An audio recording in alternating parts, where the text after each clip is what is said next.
हो मंगल भवन अमंगल हारी हो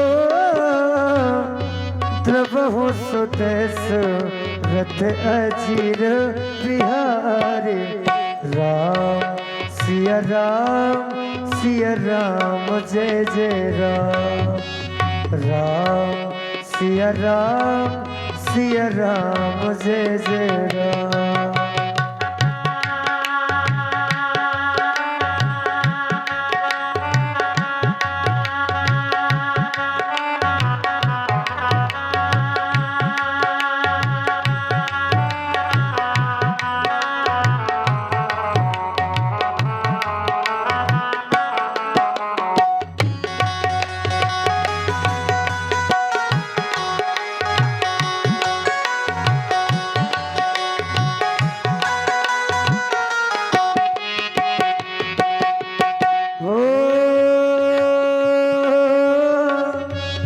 महावीर विनवो हनुमाना हो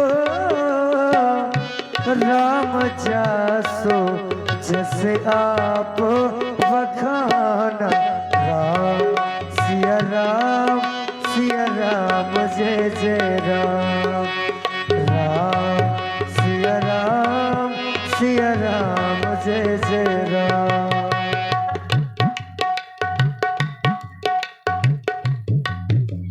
ओ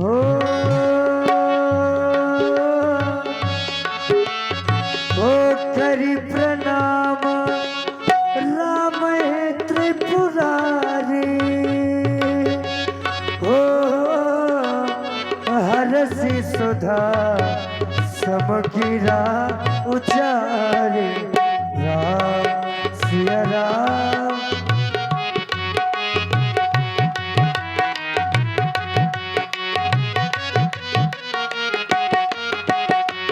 और आज का प्रसंग महामुनि विश्वामित्र जी दोनों राजकुमारों के साथ सुख सदन में निवास कर रहे हैं और साथ में पौराणिक कथाएं आदि भी कहने लगते हैं। सुंदर संध्या का समय हो जाता है। ओ करी भोजन मुनि पर विज्ञानी लगे कहानी कछु कथा पुरानी ओ विगत दिवस गुरु आए सुपाई ओ संध्या करन चले दो भाई राम सिया राम जय जय राम राम सिया राम जय जय राम सिया राम जय जय राम सिया राम जय जय राम। ओ विगत दिवस गुरु आय सो पाई संध्या करना चले दो भाई। संकेत प्राप्त हुआ करी भोजन मुनिवर विज्ञानी। ये जब मानव को ये शरीर प्राप्त हो जाता है तो सबसे पहले यदि इस मनुष्य के द्वारा किसी वस्तु की खोज यदि की जाती है तो भोजन की जाती है। प्रत्येक व्यक्ति ये चाहता है मुझे अच्छा भोजन प्राप्त हो, लेकिन जीवन में केवल भोजन ही महत्व नहीं है। जीवन में भोजन से यदि अधिक महत्व है कोई वस्तु तो वो है भजन। ऐसा क्यों? क्योंकि जब आप भोजन करते हैं तो आपका ये तन जो ये शरीर है ये बलवान हो जाता है और आप लोग ये सोचते हैं कि हम इस शरीर के माध्यम से चाहे जितना बड़ा से बड़ा काम हो उस कार्य को हम कर लेंगे। लेकिन ये सोच केवल सोच ही रह जाती है। क्यों? क्योंकि आपके द्वारा भोजन के माध्यम से इस शरीर को बलवान बनाया गया है। शरीर तो लगा हुआ है उस काम में, लेकिन मन हमारा कहीं दूसरे स्थान में लगा है। और जब तक मन नहीं लगेगा, हम शरीर को चाहे जितना रात दिन लगाए रहें, उस काम में सफलता नहीं प्राप्त की जा सकती है। तो करना क्या होगा?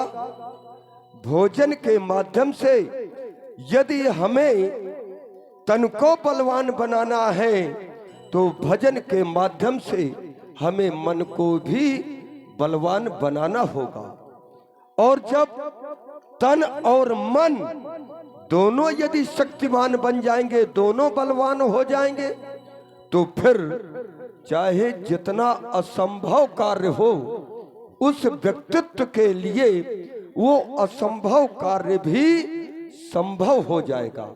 लेकिन समझने का थोड़ा विषय है।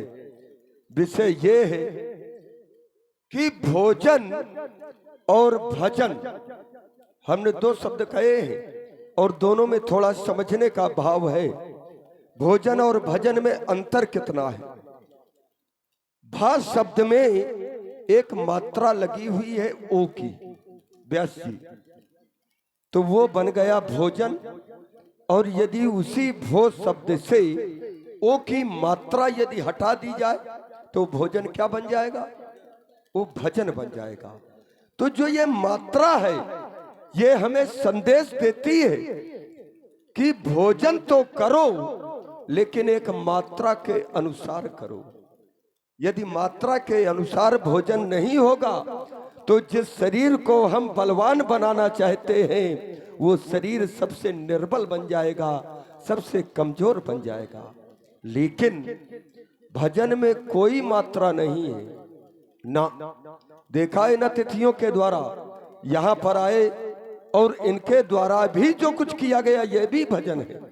भाव कुभाव अनख आलसहु नाम जपत मंगल दिस दसहु। चलते फिरते उठते बैठते, जहां पर सोते जागते, जब जैसा चाहे उस समय यदि भगवान का नाम यदि आप ले रहे हैं किसी भी माध्यम से, किसी भी बहाने से, तो वो भजन कहलाएगा। और वही भजन आपके मन को बलवान बनाने वाला होगा। फिर ये भौतिक वस्तुओं की प्राप्ति तो दूर, यदि आप परमार्थ की भी प्राप्ति करना चाहते हैं, ईश्वर सत्ता को यदि आप प्राप्त करना चाहते हैं, तो इस तन और मन से सहज रूप में ही प्राप्त कर लेंगे। ये संध्या कोई अलग से विषय नहीं है, ये संध्या ही भजन है। संध्या ही भजन है, जहां पर संधि हो जाए। जैसे दिन और रात्रि की संधि हो जाती है, उस समय का नाम है संध्या। जीवात्मा का परमात्मा से जिस क्षण मिलन हो जाए, जिस क्षण समर्पण हो जाए, वही संध्या है। और वही संध्या भजन बन जाया करता है। क्योंकि कुछ कहना चाहते हो सुंदरम, कहो। और सुन रहे थे आप सभी लोग अभी बड़ी ही पावन कथा गुरुदेव भगवान श्री विश्वामित्र जी के द्वारा। और इस पावन कथा से प्रसन्न हुए हमारे आदरणीय श्री राकेश जी त्रिपाठी, आपकी ओर से ये 51 रुपए की प्रेम कुसुम सुंदर पावन कथा में प्रदान की है। हृदय से धन्यवाद, साधुवाद। और आप हैं भाई, आप हैं भाई पवन जी मिश्रा, जो कि भाजपा सदस्य हैं। आपकी ओर से ये 101 रुपए की प्रेम कुसुम, जो अभी कुछ क्षण पूर्व भगवान की आरती चल रही थी, उस आरती में भेंट की गई है। भैया जी को बहुत बहुत धन्यवाद, साधुवाद। सुने आप सभी लोग भगवान की पावन कथा को। तो भजन और भोजन में यही केवल अंतर है। जहाँ पर संधि हो जाए, जिस क्षण आप अपने मन को भगवान के चरणों में लगा दें, बस वही भजन बन जाया करता है। अब यहाँ पर इन्होंने कहा कि कथा सुन रहे थे, तो कथा पर भी थोड़ा चिंतन हो जाना चाहिए अवश्य, क्योंकि कथा केवल हम संतों के माध्यम से ही सुनने को मिलेगी। और यदि आप सांसारिक जो माया में लिप्त हैं उनके पास जाएंगे तो कथा नहीं मिलेगी, उनके पास केवल व्यास जी व्यथा मिलेगी। कथा और व्यथा में अंतर है। यदि कथा आप सुनेंगे तो वो भवसागर से पार करने का कार्य करेगी, और यदि माया में लिप्त जो प्राणी है इनके पास जाएंगे, व्यथा सुनेंगे, वो अपना दुख बतलाएंगे, वो अपनी समस्या बतलाएंगे, तो इससे ये भवसागर से कल्याण होने वाला नहीं है। ये 84 लाख योनियों में पड़ने वाली ये व्यथा है। इसलिए कथा में सार है और यही सत्य है, क्योंकि भजन ही जीवन में सत्य है। उमा कहूँ मैं अनुभव अपना, और सत्य हरि भजन ये जगत सब सपना। तो लाल ये पावन समय है, तुमहु करिए हम करते हैं, ये संध्या सबको सुखदाई है। इसे तिहु काल करना चाहिए, जो पावन जुग चली आई है। ये संध्या तर्पण जप हवन यज्ञ सब नित्य कर्म करना चाहिए, और भवसागर से यदि तरना है तो हरि सुमरन करना चाहिए। जाओ लाल, ये पावन समय है, संध्या उपासना करो, इष्ट का आराधन करो, ये मेरा आदेश है। जाओ।